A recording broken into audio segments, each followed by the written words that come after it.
Welcome to Everyday Economics, the podcast that helps you learn about the economic world happening around you every day. I'm your host, Chris Krug, president of the 501c3 nonprofit, nonpartisan Franklin News Foundation. Everyday Economics, a production of America's Talking Network. You can subscribe to all of our podcasts at americastalking.com. To support Everyday Economics, please make your tax-deductible charitable contribution by clicking the link in the show description. We are recording this on Friday, December 15th. And joining me, as always, is Dr. Orphe Divounguy, PhD economist. Dr. O, it's been an eventful past couple of days. Oh, my God. What a week we had. What a week. The Federal Reserve stood up and said, that it's going to be not only, holding rates, the rate where it was, but it's actually looking at cuts in 2024.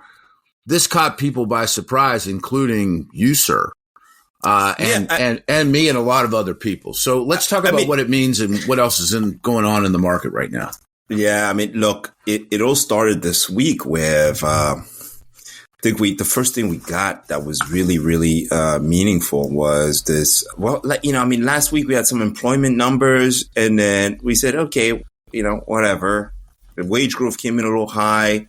Employment growth, the labor market seems to be normalizing. Employment growth comes in 199. Employment growth before the pandemic averaged around that number. We also had the workers on strike that returned. So not a ton of new job gains. Not anything abnormal. The labor market doesn't look like a overheating economy or anything. Labor market is cooling. Right. Wage growth came in a little higher than we wanted it to. I think we want it to cool down a little bit just so that we are sure that inflation, that people are not going to take those real wage increases and go out and spend, right? And that inflation is not going to pick up again. So we had that employment report, and everybody kind of just moved on. And the market started to price in rate cuts. Yes. The market started to see, there's a lot of disinflation, especially we saw in October when things got really tight. The market started pricing disinflation, slowing economic activity. And the market was essentially pricing in about 100 basis points of rate cuts in 2024. Mm-hmm. And then we get an inflation report this week. And this is when things really got crazy. We get an inflation report that shows inflation continues to decelerate. A lot of the deceleration is coming from, energy prices falling, the stuff that really, the Fed has no real control over. Some disinflation coming from the shelters from rent of primary residence moving down to 6.9% year over year from 7.2%. Mm-hmm. But, still high. Owners equivalent rent of residences falling from 6.7% in November to 6.7% in November from 6.8% last month. So very slow decline, right? But all the experts know the housing market has already normalized. According to Zillow data, home values are only up 2.8% when compared to last year. Annual rent growth, the sticky component, right? Yes. In inflation, annual rent growth, market rents has cooled to just about 3.3% on a year-over-year basis. Typical rent was growing about 4% annually before the pandemic. So it was normalizing in the labor market, normalizing in the housing market. And of course, financial markets took this and ran with it. They basically said, hey, look, the fact that inflation expectations have moved lower have basically plunged to 3.1% from 4.5% a month ago. All of this means that unless the Fed really intends to cut next year, then policy is going to become more restrictive. And that means economic activity is going to slow even further. And so the market, put one and one together and said, you know what? This economy is going to be slowing really rapidly in 2024. And so that actually sent, the bond markets reacted by sending bond prices higher and yields lower as a result. And so, of course, and then you add the fact that we're in an election year next year, and that basically in election years, policy uncertainty surges, and that usually tends to keep people on the sidelines. And it's disinflationary, right? And it causes activity to slow. It's in this disinflationary. So you put all those together, and it kind of makes sense that the market would get ahead of the Fed and think, oh my, the U.S. economy is going to slow down. Plus these bond prices are kind of attractive right now. So let's go for it. And so that's exactly what happened. But I did not think that the Fed was going to actually, and yeah, the Fed did the right thing by holding the line, but I did not think the Fed would actually give the market another bone, right? Like I did not think I did not think the Fed was going to pencil in their belief, which is the right belief, that economic activity would slow, because if the Fed indicates that economic activity will slow, well, the market reaction would be to send yields even lower. Right. Which is exactly what happened.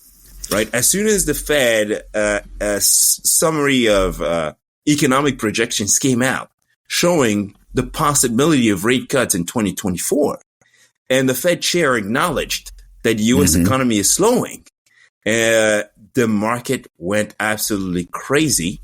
Yields fell. The stock market went roaring to a new high. Yes. Unbelievable. And so, but really the big question for our listeners here is, what does that actually mean when financial conditions ease so much? And this is my worry going into 2024. Let's get to that. Let's talk about what this means. I mean, I think I was as stunned as you were, not only, with what was said, but how it was said, and the fact that we're sort of telegraphing, that, what's to come. That's unusual for the Fed in either direction. Well, I mean, it's not unusual because, we've had this problem with forward guidance. It can be a double-edged sword. If you give the market something, the market's going to run with it all the way, all the way. And that's what the market's doing right now. It's running all the way. And maybe that's not necessarily what the Fed wants. Because look, in November, when yields came down, because the Fed sounded a bit dovish at his November press conference, when yields came down, financial conditions loosened, the stock market increased. We got a nice growth impulse, right? And what happened was inflation did not come down as much. In fact, core inflation, ex housing, core services, ex housing actually ticked up a little bit. Goldman Sachs current activity indicator signaled an increase in November, 1.2% increase in November versus flat in October. So economic activity, financial conditions loosening, the yields coming down, the stock markets surging is basically providing some breathing room for the consumer, for businesses, and actually stimulating economic growth. And so we saw that in November, and now we get a repeat of that, right? We get by the way, we saw it in November, retail sales came in higher than expected also for November, right? And so we're seeing a repeat of that again, where financial conditions are loosening so much. And the big question becomes, will core inflation, core services inflation, ex-housing continue to disinflate at the same pace? Or will we get a kind of stagnation of sort of the disinflationary path of core services inflation? If you take out housing, and so that is the big concern. Is inflation going to continue to decrease at the same pace, or is it going to kind of slow down because financial conditions have eased so much and that the consumer is getting a ton of breathing room, and that real wages adjusted for inflation have actually increased, and that real incomes, financial wealth is increasing, right? All of these factors could potentially slow down the pace of disinflation heading into 2024. And so that, I guess my big question is that intended? Was that the intended effect, right? Is that what the Fed was intending, given that it thinks the economy is slowing so much, right? Is that meant to kind of slow down the pace of disinflation? Are they trying to do that? Are they trying to slow down the pace at which economic activity is slowing, right? Is that the intended effect, or is that them shooting themselves in the foot? It's a great question. Because basically, could it mean that the Fed would be backed against the corner and will have to raise interest rates again, right? Or maybe not deliver on the rate cuts. Yes. Right. And then that would be a problem for Fed credibility. And so that is kind of all the big questions on my mind right now when I look at what's going on.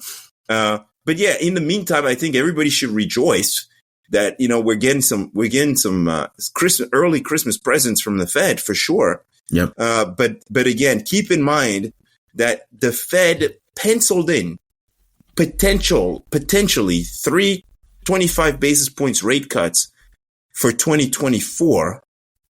The market had priced in 4 of them, and yet yields continued to decrease, right? Call it what you will.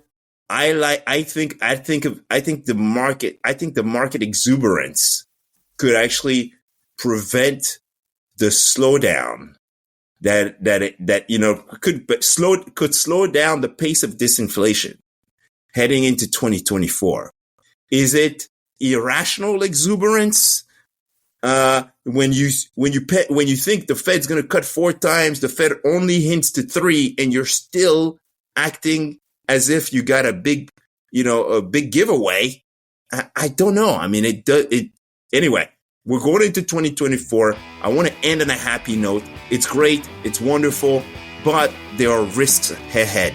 And that's how we should end this one. Well, I appreciate the thoughts as always. For Orphe Divounguy, this has been Chris Krug. Subscribe to Everyday Economics and dozens of other quality podcasts at americastalking.com. Are you tired of news that puts politics over people? At the nonprofit Franklin News Foundation, we believe in putting people over politics by delivering nonpartisan news and audio content that serves you, the American taxpayer. With Franklin News Foundation, you can read fact-based, state-focused news for free at thecentersquare.com. You can listen to civil, balanced conversations between policy experts through our podcast network at americastalking.com. Or you can get in-depth news on K-12 education spending, curriculum, and school safety at chalkboardnews.com. It's all free through Franklin, where we put you, the American taxpayer, first in every story, episode, and conversation. And it's only possible through our supporters. Together, we can produce content that puts people over politics and brings Americans the news they deserve. Become a supporter today at franklinnews.org/donate. Once again, that's franklinnews.org/donate.